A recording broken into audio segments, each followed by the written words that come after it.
देस देस मेरी लाडो।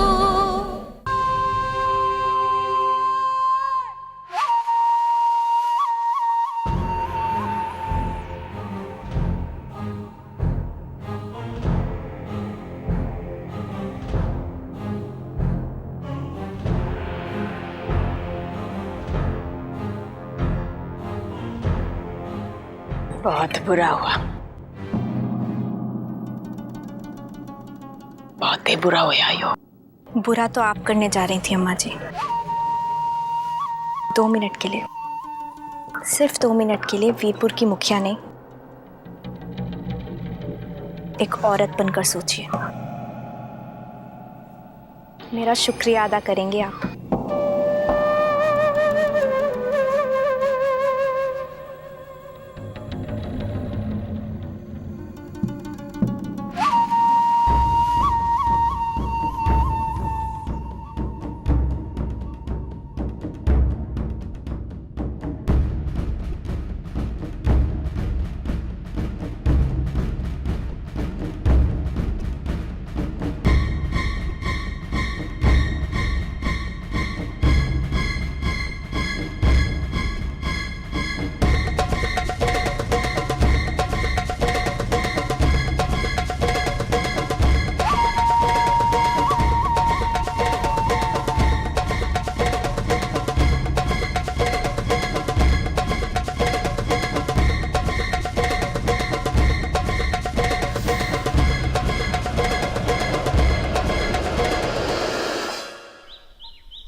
ए मैडम जी रुकियो जरा। के जरूरत थी इतना बड़ा हंगामा करने की? कस्बे की तरक्की होवे तो तेरे पेट में क्यों मरोड़े उठे सर? के दुश्मनी से तारी वीरपुर है? दुश्मनी? क्या आप लोग वाकई इतनी भोली हैं कि ये भी नहीं समझ पाए मैंने जो किया वो आप लोगों के लिए किया। दुश्मनी नहीं निभाई मैंने, आप लोगों का साथ देने की, इस कस्बे की औरतों के हक के लिए लड़ने की कोशिश की मैंने। देखिए, अगर वो मशीन यहाँ आ जाती तो आप ही की बेटियां आपके गर्भ में दम तोड़ रही होती। इस घिनौने अत्याचार के खिलाफ लड़ने की कोशिश कर रही हूँ, आपके खिलाफ नहीं। बेटियों को जीने का, खुश होने का जो हक है, मैं उन्हें वो दिलाना चाहती हूँ, जो हक सिर्फ यहाँ बेटों को मिलता है। कौन सा हक दिलवाएंगी रे मैडम जी? छोरी पैदा होगी तो के जीने मिलेगा उसने, और अगर जीने भी मिल गया तो के जिंदगी मिलेगी उसने? अरे उसने भी वही जिंदगी मिलेगी, वही नरक भुगतना पड़ेगा जो हम औरतें अपनी किस्मत में लिखा कर ले आई सा। हम अपने हाथों अपनी किस्मत बिगाड़ रहे हैं। क्यों आवाज नहीं उठाते इस अत्याचार? के आवाज उठाते मैडम जी? हम कस्बे की औरतों को दोष दे रही सो आप कि आपके शहरों में बड़े बड़े अस्पतालों में ना होते हैं ये कांड? रे क्यों करें हम छोरियां पैदा खड़े जी की पीर बनाने के खातिर? अरे जन्मते से जो लात खाना शुरू करेंगी तो तब तक लात खावेंगी जब तक के दम ना निकल जावे। ना मैडम जी, जो दर्द हम औरता ने भोगया है ना, वो दर्द हमारी छोरियां ना भोगे तो भला। जानवर की जिंदगी हमारी बेटियों को देना हमारे को पसंद ना मैडम जी। अरे रोज रोज रोने से तो अच्छा एक बार रो के काम खत्म हो जावे तो भला मैडम जी।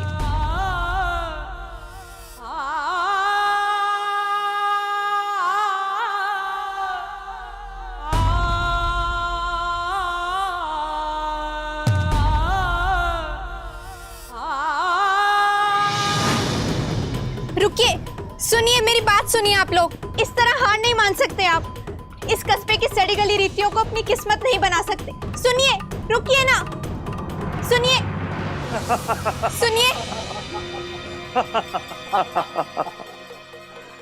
तो मैडम क्या होया? कोई ना रुकी।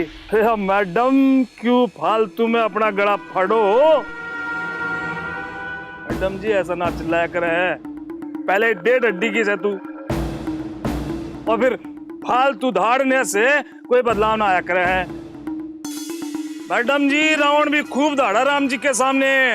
क्या होया? अरे बोलो हनुमान जी की जय। ऐसी बात है, तू जो है ना बड़े शहर से आई है छोटे से कस्बे में। मैडम जी वहां की बड़ी बड़ी बातें यहाँ के छोटे लोगों को समझ में ना आया हुआ। और फिर मैडम जी बात ऐसी है, ये औरत जो है ना मर्द की जूती के नीचे हमेशा रहती आई है और रहती रहेगी। और जे जूते की नोक से सर ऊपर उठाने की कोशिश की तो जानो हो मैडम, मर्द की जूती के नीचे औरत को हमेशा नीचे मसल दी जाए से।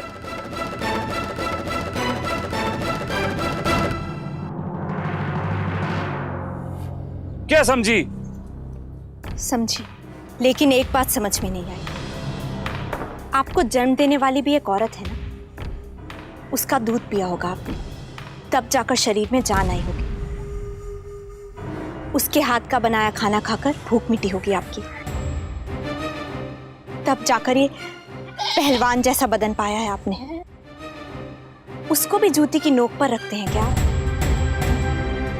एक बात समझाएंगे? औरत नहीं होती तो आप कैसे होते?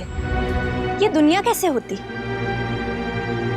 एक बात कहना चाहूंगी, आज आपने जो कुछ भी कहा ना मेरे सामने तो चल गया, अपनी माँ के सामने कभी मत कहिएगा, वो बेचारी अपनी कोख में दोष ढूंढने लग जाएगी।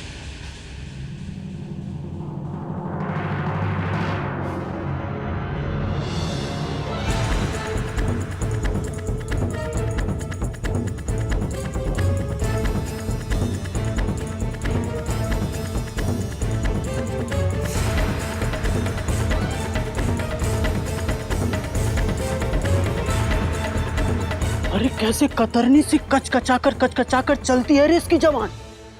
अरे मैं तो कहता हूं जब तक ईद के साथ कोई बड़ा हादसा नहीं हो पेगा तब तक काबू में ना आवेगी छोड़ी।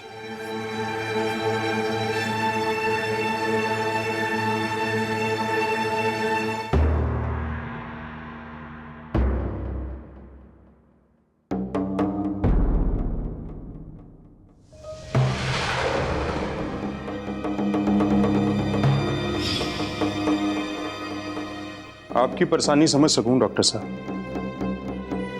शायद नाराजगी भी होगी सिया बेटी से आपको, पर सच बोलूं डॉक्टर साहब, सिया बेटी ने कोई गलत काम ना किया है। और जो अपने दिल से पूछोगे ना तो आपने भी यही जवाब मिलेगा। बड़े आदमी हो डॉक्टर साहब, आप भी तो जानते ही होंगे कि यह मशीन कितनी बच्चियों की जिंदगियां लेती है। सिया बेटी ने तो बहुत साहस किया है, जो अम्मा जी के खिलाफ आवाज ऊंची करके इतनी सारी जिंदगियों को बचाया है। किसी में इतनी ताकत ना है जो इतने टीवी वाले और अखबार वालों के सामने इस कस्बे की सच्चाई रख सके। इतने मर्द घूमे हैं मुच्छों को ताव देते हुए पर कोई चूं भी ना कर सके।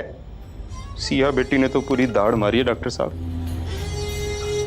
नाराजगी नहीं जी, आपको तो घमंड होना चाहिए अपनी बेटी पे।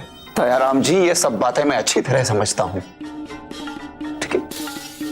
लेकिन एक बाप की अपनी भी कुछ चिंताएं होती। इतने बड़े अपमान के बाद अम्मा चुप नहीं बैठेंगी। ईश्वरी जाने अब क्या करेंगी वो। आपका डर भी समझ सकूं मैं डॉक्टर साहब, पर अब तो तीर कमान से निकल चुका है। अब तो वही होगा जो भगवान की मर्जी।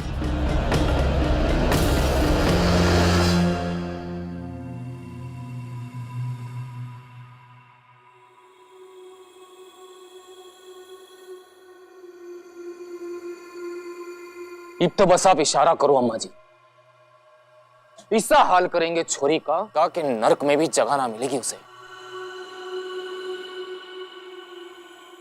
खून खोल रहा है मेरा।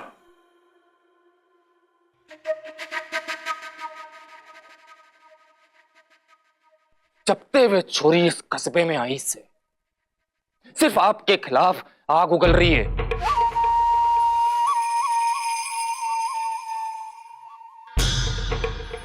पीपते आप बस हामी दे दे माँ जी, काल भैरव ने बलि चढ़ा देवेंगे उसकी। एक झटके में सर अलग तो शरीर अलग। बहुत उछली अम्मा जी वो। अब इस दुनिया से उसके उठने का टाइम आ गया है। आप बोलो तो मैं अपनी छुरी में धार लगा लूं?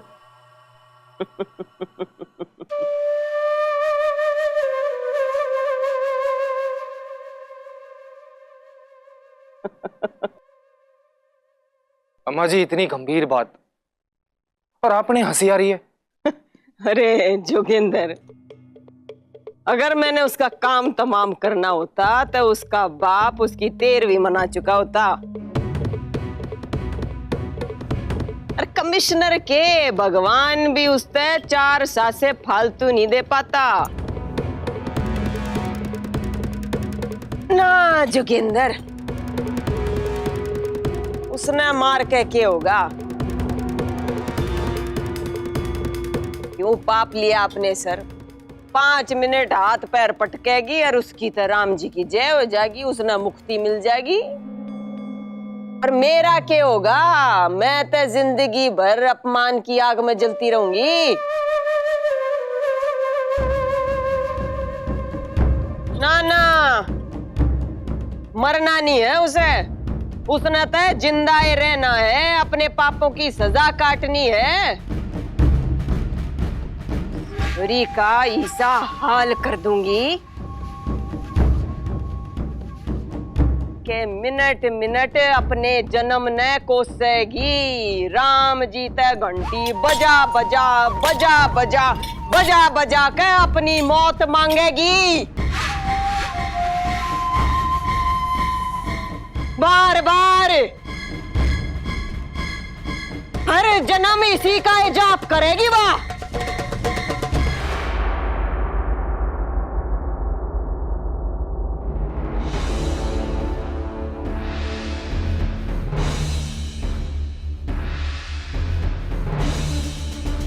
बावला कहीं का।